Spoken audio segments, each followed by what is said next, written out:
नमस्कार, मैं हूं अंकित सिंह और आप देख रहे हैं किसान तक। बीज की खेती, किसी भी फसल की बीज की खेती से भी किसान अच्छी खासी कमाई कर सकता है। कैसे कर सकता है, इन चीज़ों को लेके हम बताएंगे और एक सक्सेस किसान की कहानी भी बताएंगे कि उसने कैसे बीज की खेती से अपने जीवन को बदल रहे हैं। क्योंकि इस समय की मांग और खेती में अब आधुनिक तकनीक को देखते हुए खेती जो किसान कर रहे हैं उनके जीवन में काफ़ी सुधार देखने को मिल रहा है। ऐसी तमाम कई कहानियाँ और सक्सेस कहानियाँ किसान तक ने आपको दिखाया। एक ऐसे ही हमारे साथ किसान हैं, पटना ज़िले के बख्तियारपुर के करुणा शंकर जी हैं और जो कि बीज की खेती करते हैं। करुणा जी, बीज की खेती में कौन सी बीज की खेती करते हैं और क्या है उसका भविष्य, कैसे देखते हैं? रबी में बीज का खेती करते हैं सर। रबी में बीज का खेती करते हैं। उसमें है कि मसूरी का मुख्य रूप से होता है, गेहूं का होता है और राई का होता है। उसको BRBN से हम लोग बीज लेते हैं और उसको फिर उपजा के BRBN को ही देते हैं सर। उससे बढ़िया कमाई हो जाता है। कितने बीघा में आपका बीज कर रहे हैं और कितना प्रोडक्ट उत्पादन कर लेते हैं? पहले तो स्टार्ट किए थे सर 10 हेक्टेयर से, लेकिन इस बार प्रोडक्शन हम बढ़ाए। चंदा सर सीड इंस्पेक्टर हैं, इन्होंने बहुत कोऑपरेट किए।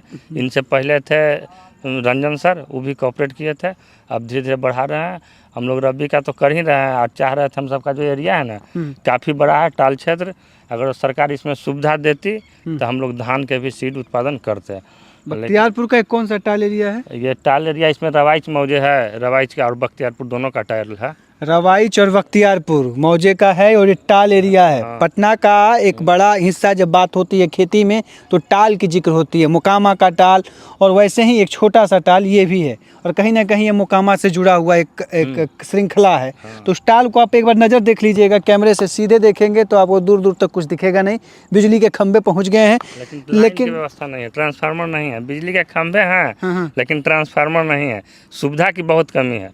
अगर सरकार थोड़ा सा ध्यान दे, सुविधा दे, इसमें अगर सुविधा देती तो और बेहतर हो सकता और बेहतर होता है। इसमें हम लोग एक फसल जो होता है केवल रबी का, वो खरीफ का भी होगा। तो खेती इसी ज़मीन में आप बीज तैयार करते हैं? बीज तैयार सीड करते हैं और बिहार सरकार को ही, BRBN को ही सप्लाई देते हैं और वही बीज फिर किसानों के बीच में जाता है। कैसे बिकता है, कैसे कितना भाव मिलता है, क्या वहाँ सर बीज निगम का है, MSP देती है सरकार, उसके पास 20% बोनस देती है।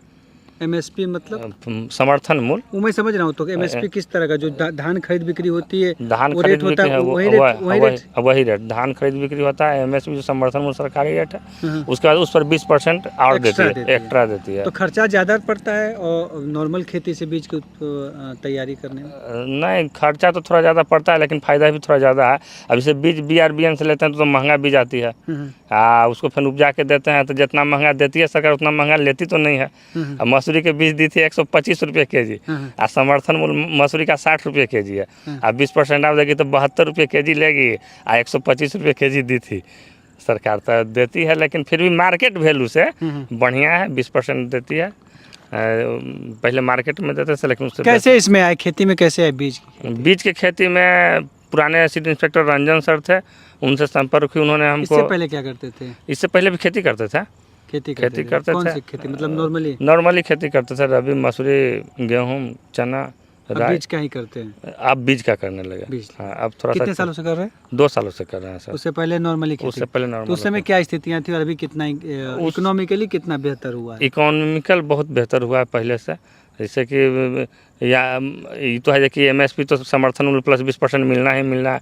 मार्केट में कभी कताल सर वैल्यू बहुत कम रहती है और कभी ज़्यादा भी रहती है। तो वही हिसाब से BRBN के यहाँ देना, बीज निगम के काम, सीड का काम करना अच्छा हमको लगा। कैसे जुड़ते हैं इसमें, क्या प्रक्रिया है? कैसे प्रक्रिया है सर कि बीज आपको BRBN से लेना है। कोई भी जाके ले सकता है? नहीं, वो किसान रहेगा।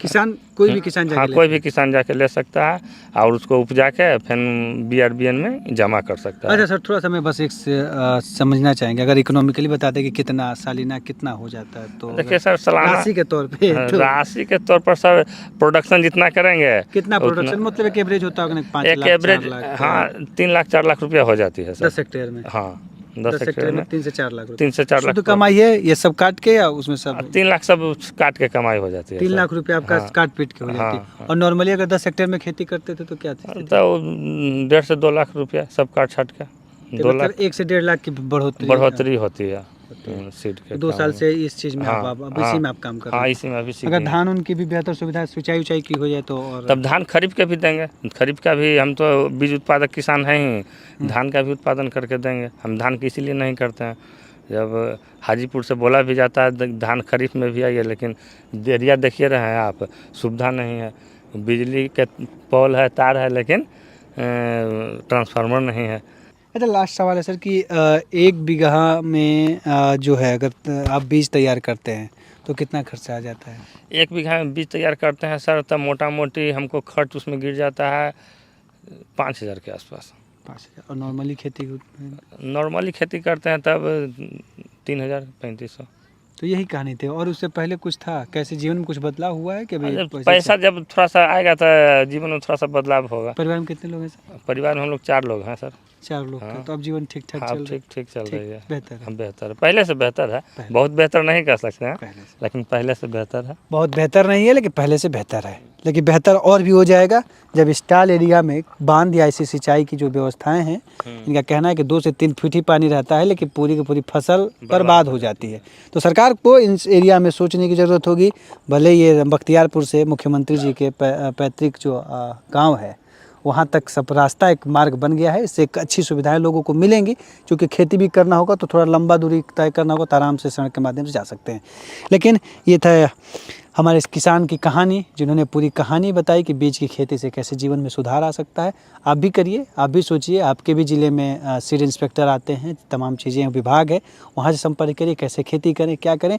इसको भी लेके हम आपको एक सीरीज इस वीडियो के बाद एक अलग वीडियो भी दिखाने का प्रयास करेंगे और उस सीड इंस्पेक्टर से भी मुलाकात करवाएंगे कि उनसे जानेंगे कि कोई किसान सीड की खेती करे तो कैसे करे, क्या नियम है, क्या प्रावधान है, क्या करना पड़ेगा।